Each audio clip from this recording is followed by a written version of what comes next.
सच्चे मन को पीड़ित तो करता था, पर भाई साहब निकले नहीं उस देश चों, उत्थे ही फंसे रहे, उत्थे ही।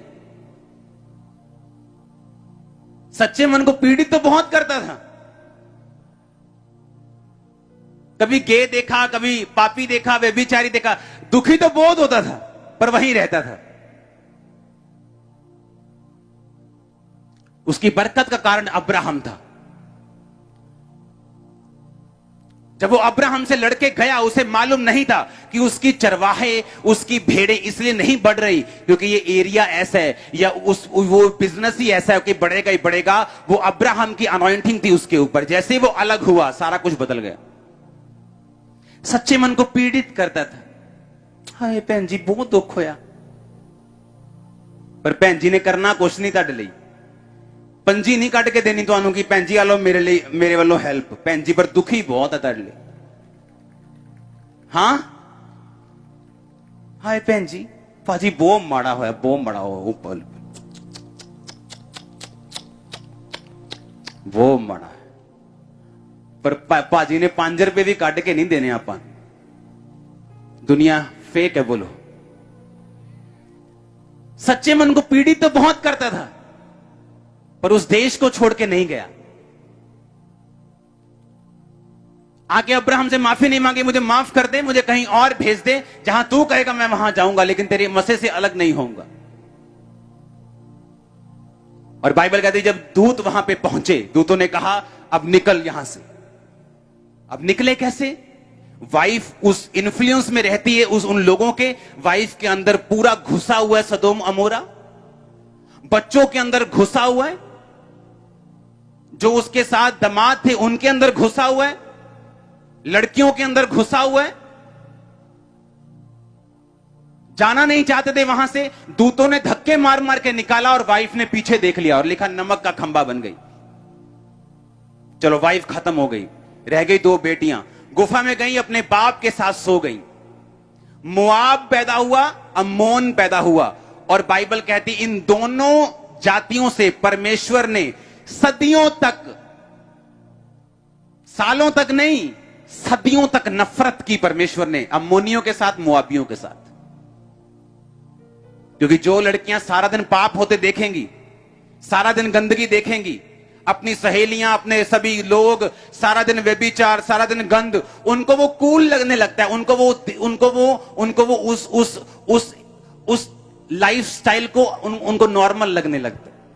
उनको लगता है ये नॉर्मल है, ये 10 बॉयफ्रेंड तो नॉर्मल है, ये चीजें तो नॉर्मल है, ये सब कर रहे हैं, सब कर रहे हैं। कुछ हुआ इनको कभी भी? वो कितना अमीर है, अभी उसने अभी रोल्स रॉयस निकाली है, अभी उसने देखो, अभी तो उसने लैम्बोर्गिनी ली है, देखो तो। अब सच्चे मन को वो पीड़ित करता था, इसीलिए सिर्फ वही बचा कि चलो पीड़ित तो करता था, लेकिन वही बचा।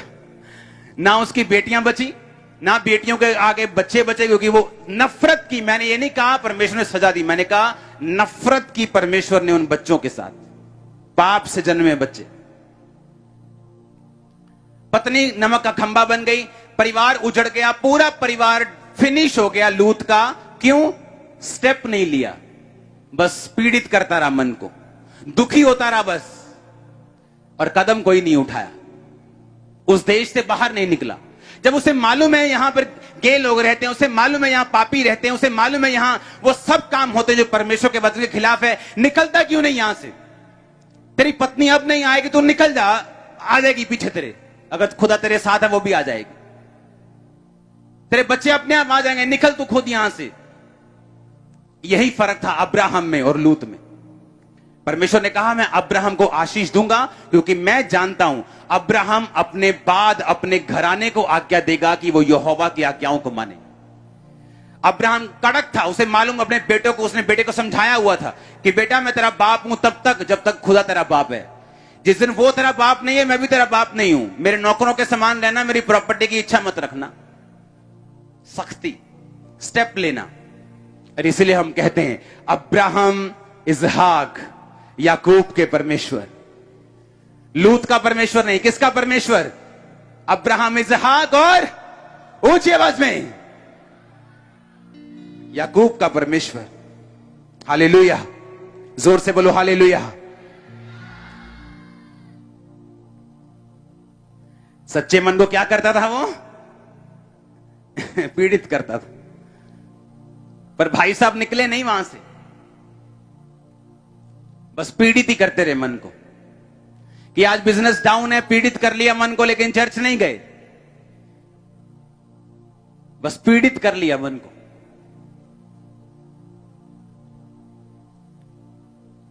वो वचन के डूअर्स को, वचन के मानने वालों को, चलने वालों को, सिर्फ सुनने वालों को नहीं, वो वचन पे चलने वालों को आशीष देता है। आमीन।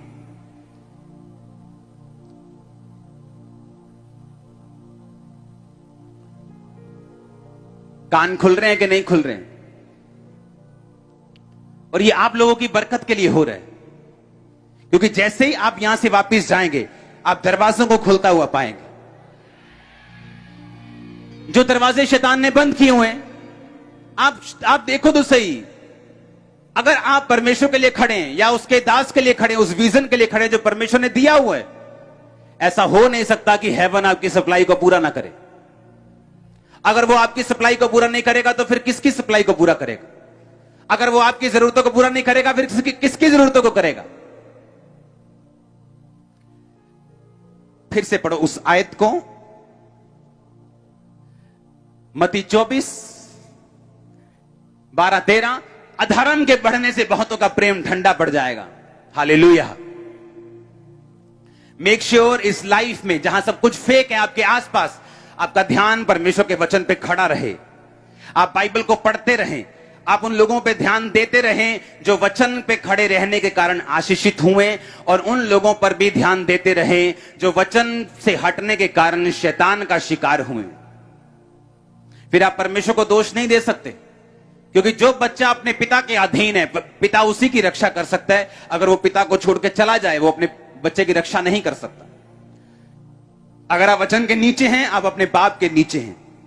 अगर आप वचन के नीचे हैं तो परमेश्वर आपकी सुरक्षा भी करेगा, आपके इंतजाम भी करेगा, आपके बच्चों को संभालेगा भी, उन्हें बड़ा भी करेगा, उन्हें अपने जैसा बनाएगा भी। उसे जानता आप कौन सा बिजनेस करते हैं, वो जानता आपको जॉब में कब बढ़ाना है, वो जानते कौन सा स्टेप आपको कब लेने के लिए प्रेरित करना है, वो सब जानते हैं इन चीजों को। हालेलुया। मेक श्योर अपनी लाइफ को आप दोबारा से फिर से जांचें। हर कुछ दिन बाद अपनी लाइफ को जांचें। मैं जांचता हूं अपनी लाइफ को, हर कुछ दिन बाद, हर कुछ महीने बाद अपनी लाइफ को रीडेडिकेट करता हूं परमेश्वर के लिए, और अधिक डेडिकेशन के साथ, और अधिक डिजायर के साथ। उसने कहा तो अपने परमेश्वर से पूरे मन, पूरी शक्ति, पूरे प्राण, सब कुछ जो तेरे दिल में है, जो तेरे मन में है, जो तेरे शरीर में है,